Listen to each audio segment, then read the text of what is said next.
Welcome to the lab! I'm Sister Jen, and I'm glad you're here because you're about to witness one of the most amazing things you can imagine.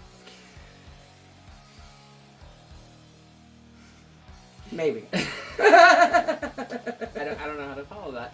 And I'm Sister Hallie. We hope you are ready to take a trip down a dark, gory, and sexually charged episode of Sisters. Hope you're ready. Today, we are going into the world of H.P. Lovecraft with a film so bizarre and campy that they chose to release this film uncensored so that the MPAA could not cut anything from what they wanted in the film. That's right, folks. Today we go to the world of Herbert West in the year 1985 in the film from Stuart Gordon and Brian Usna. Is it Usna? Yeah. Usna. Re-Animator! Yeah! That's right, folks. So let's go ahead and get right into this totally crazy, super bloody, pretty disgusting film. Shall we? Let's. I mean, there's lots to unpack. Yeah, right, there is. At the University of Zurich Institute of Medicine in Switzerland, Herbert West... I don't know why I just looked at that. Because we're in Switzerland. Switzerland, yeah. Brings his dead professor, Dr. Hans Gruber, back to life. Did he kill him? We don't know. Because it never really states. No, he gave him life. Anyways, there are horrific side effects, however, as Wes explains, that the dosage was too large. When accused of killing Gruber, West counters, "Of course he's dead. The dosage was too large." "You killed him." "No, I did not. I gave him life." West then arrives at Miskatonic University. I'm so glad you said that. In Arkham, Massachusetts, in order to further his studies as a medical student. Arkham Asylum. Sorry, I'm probably belongs in an asylum. I'm very serious. I mean, to be fair, he would be a Batman villain. Mm-hmm, for sure. Yeah, but I'm a huge Batman nerd, and if you don't know, I actually do have a Batman tattoo on my leg. She does. He rents a room from fellow medical student Dan Kane and converts the house's basement into his own personal laboratory. Because let's face it, in this kind of thing, you can't just say laboratory. It has to be laboratory. Yeah, you have to. When Dan and his fiancée Meg are hanging out together at the house, they realize that they haven't seen their cat Rufus in a little while. Also, there is a little nod to what's going to be proceeding in this film. Yeah, there's actually a sex scene between Meg and Dan, and Meg is played by the amazing scream queen Barbara Campton. I believe this is the first time she's been on our channel. I think you're right. So welcome, Barbara. Welcome, Barbara Campton. We love you so much, so freaking much. But yeah, they realize they haven't seen the cat in a while. Yeah, but no. Before that, there's the sex scene. Yeah. There is a poster, and if you've seen this movie, you should not be watching this if you haven't seen it. But if you've seen this movie, you should know what's coming in the future. There is a poster hanging behind them, and it's a Talking Heads poster, which is pretty funny foreshadowing. Right. But anyway, they haven't seen Rufus in a while, and they go looking for the cat. In a 3-minute scene where they walk around calling for Rufus, right, as... dumbest fucking thing I've ever seen. Meg ends up finding the cat dead in West's refrigerator in his room. Yeah. So West comes home and finds them in his room, and he's like, what are you doing in my room? Anyways, he claims to have found the cat dead when he got home, and that the cat had knocked over the garbage and got its head stuck in a pickle jar. And he didn't want to leave a note reading, "You couldn't call or write a note." "I was busy pushing bodies around, as you well know, and what would a note say, Dan? Cat dead, details later." Put him in the refrigerator and was going to show it to Dan later. So the way that Herbert West freaked out about them being in his room, right? Mm-hmm. In Frighteners. Yeah. The girl's mother freaked out anytime somebody went in her room. Do you think it was a nod to this? Could have been. Especially with Jeffrey Combs playing in that. For sure. Yeah. what happens is, later that night, Dan wakes up and he hears, like, just this screeching sound. It sounds a little bit like a cat, but mostly it's just a lot of It screeching. kind of sounds like screams, honestly. Yeah, for sure. And he goes and finds West in the basement being attacked by some type of furry creature. Yeah, and after they killed that furry creature, Dan then realizes that it was His Rufus. cat. His damn cat. Yeah. So, once they can agree that Cat is dead. You can agree, the cat is dead. I mean, he picks up the corpse of the Yes. cat and drops it. Yes. Mr. West. This cat then is dead. pros- He has ceased to be. It's not. It's pining. It's not pain, it's passed on. This parrot is no more. It has ceased to be. It's expired and gone to meet its maker. This is a late parrot. West then reanimates the cat again.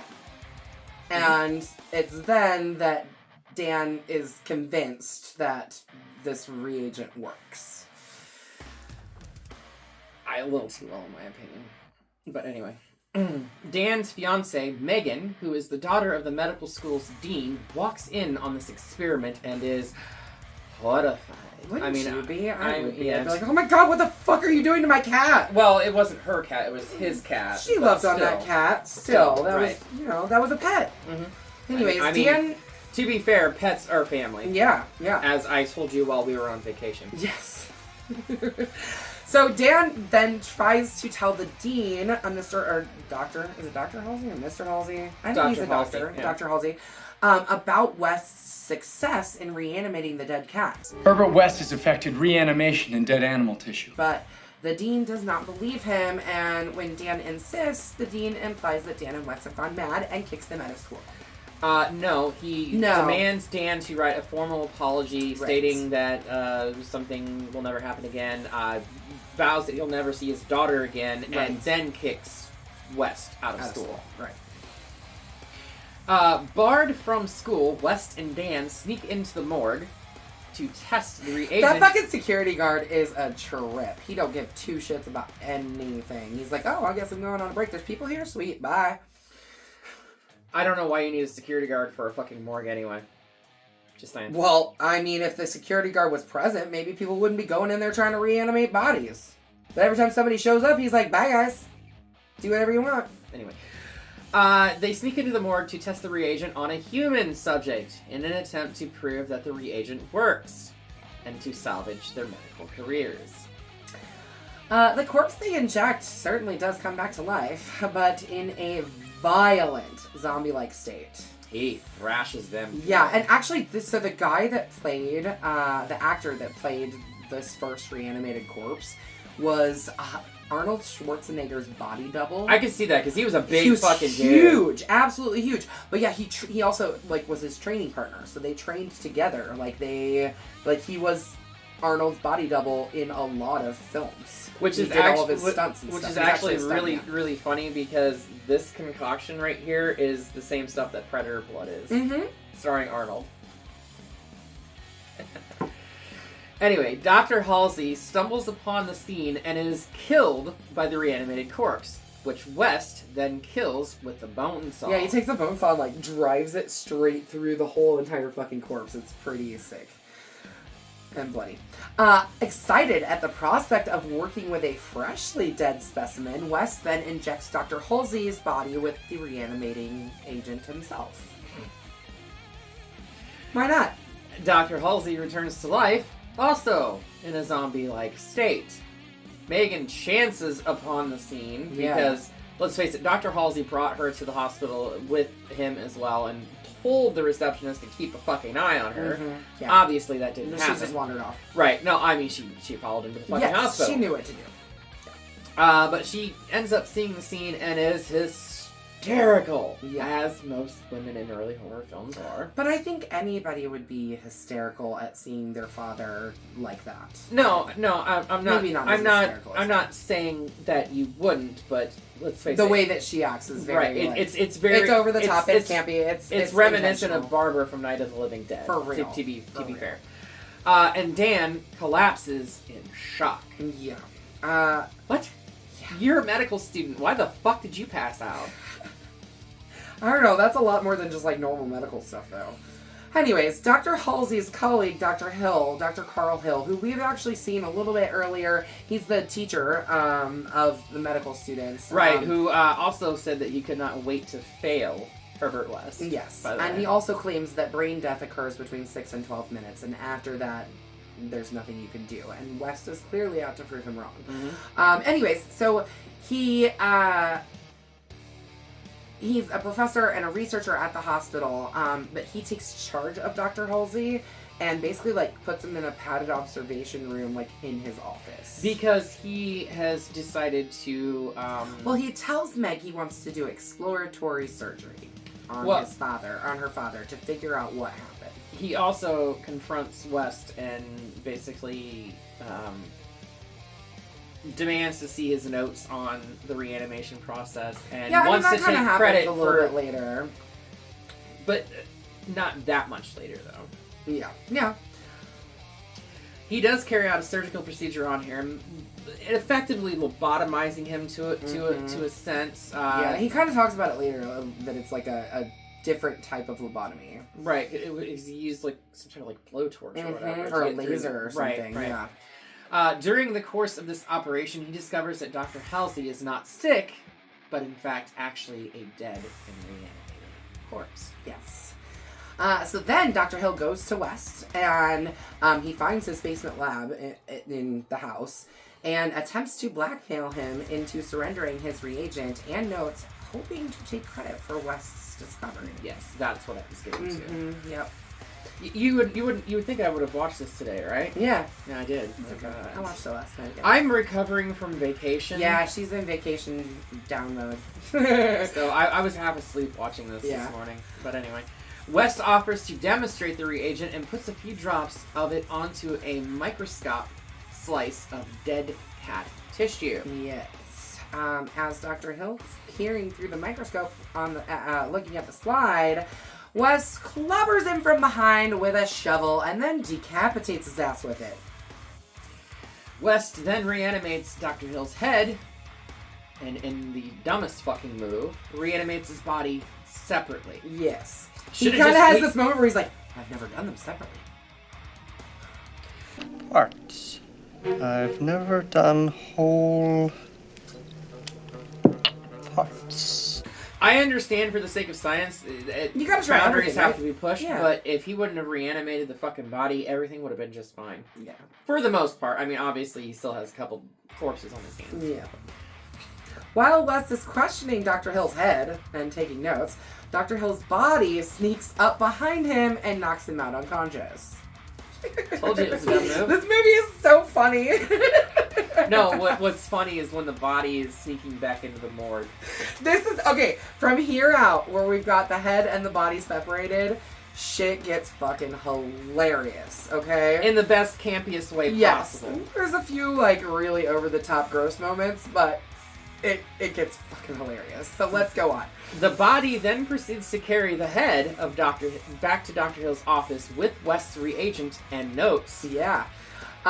In his reanimated state, Dr. Hill acquires the ability to control the reanimated corpses telepathically. What? Somehow through the lobotomizing. Yes.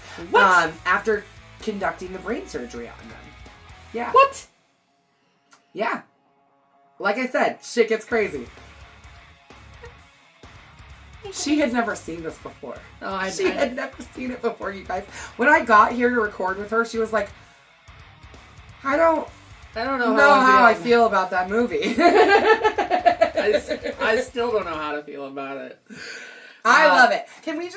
I leaned back. Can we talk about my shirt for just a second? I bought this shirt over a year ago, knowing that eventually one day we would do Re-Animator, and I could wear my Papa headless nil shirt. So yeah. Honestly, I had the idea of trying to do like this entire thing with like one of our heads on the table. That would have been fucking hilarious. We would have had to cut the table though. I didn't want to do that.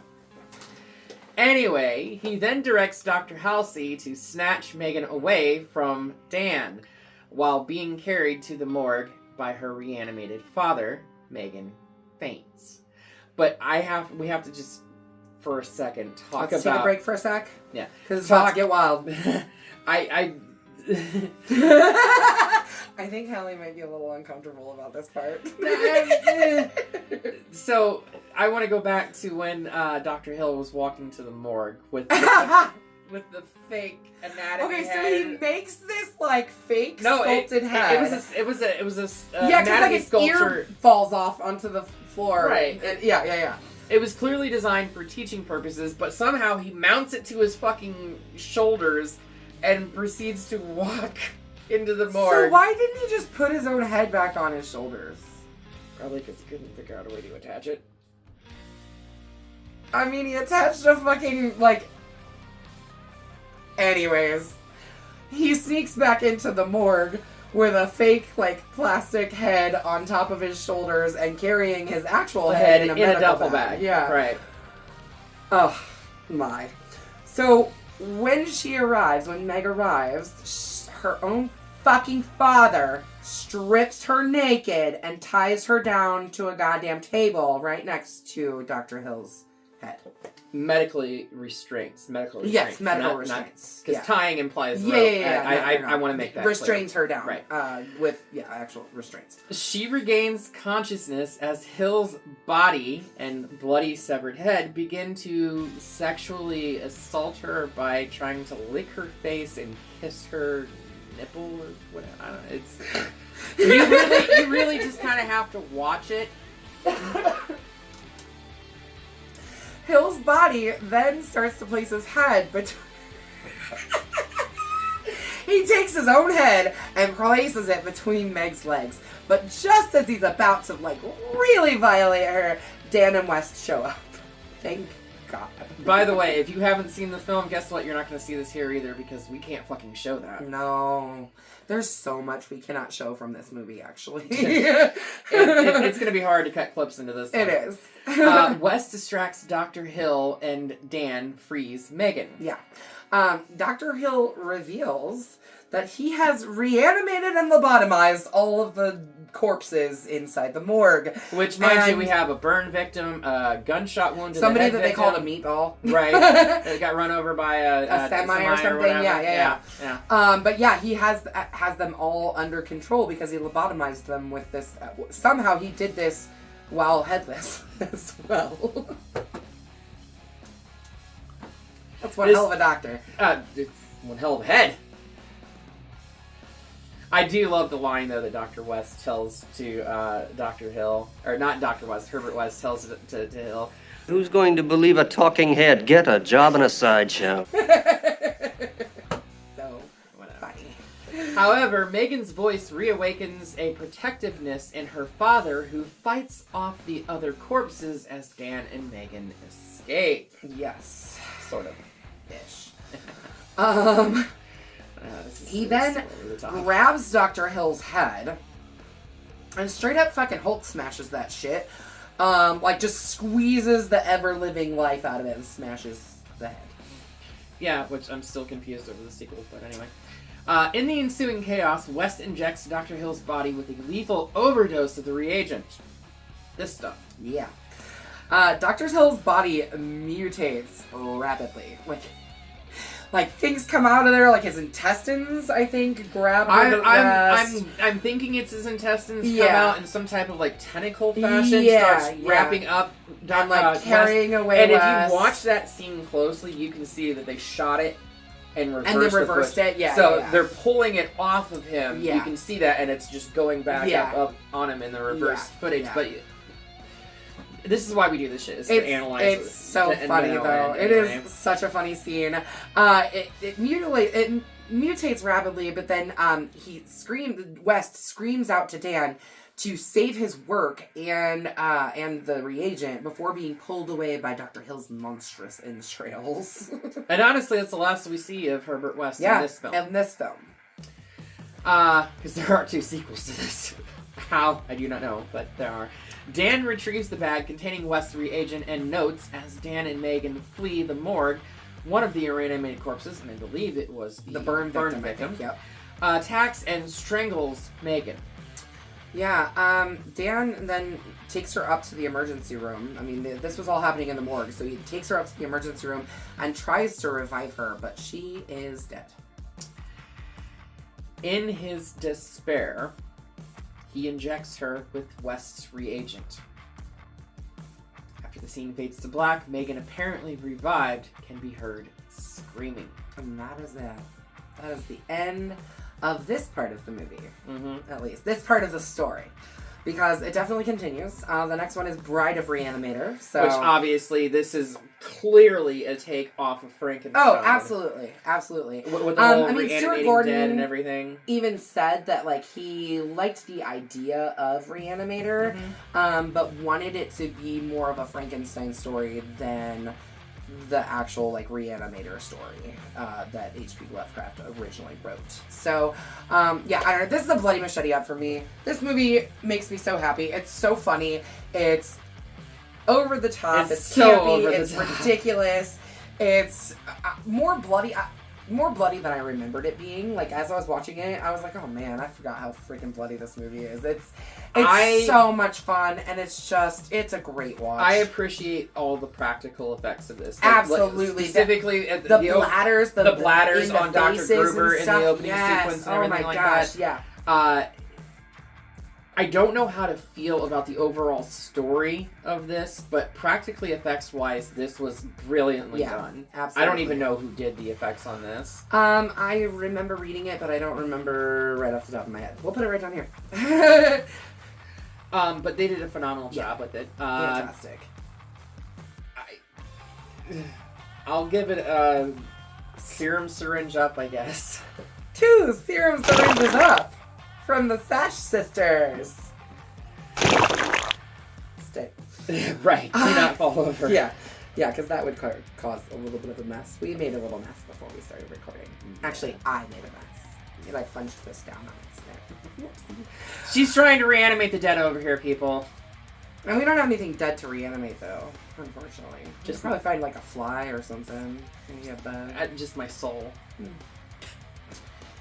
Anyways, what shall we do next? You know what's funny? I don't think I know what's next. Hallie does this to me sometimes, where I don't look ahead of time, and then the movie's sitting over there, and I haven't looked at it yet, so I don't even know what's coming. Surprise us, Hallie! I do know what's coming. We are diving back into another franchise that we visited before. It is the second in the franchise. Oh, I know what it is. I know what's coming up! I'm just going to set this down here because I don't want to throw this beautiful case. It's so pretty. Especially after it cost me the pretty penny that it did to get it set. I'm sure. But we are going back to the camp. What's next week, you guys? And it's Friday the 13th. Yeah. What? How can we have a Friday the 13th and then not release a Friday the 13th video for y'all? Duh. Hello. Duh.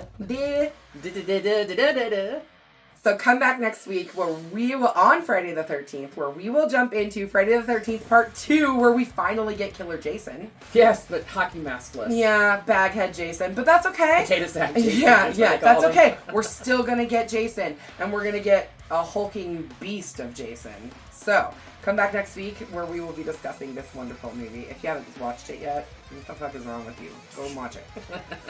But until next time, make sure you stab that like button. Yeah.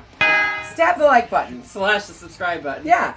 And ring-a-ling the grave bell so you don't get buried alive and you stay up to date with all our new videos. And if you do get buried, don't worry. We have the serum to bring you back. We do. Until then, make sure that you come back to us and we will see you all in the afterlife.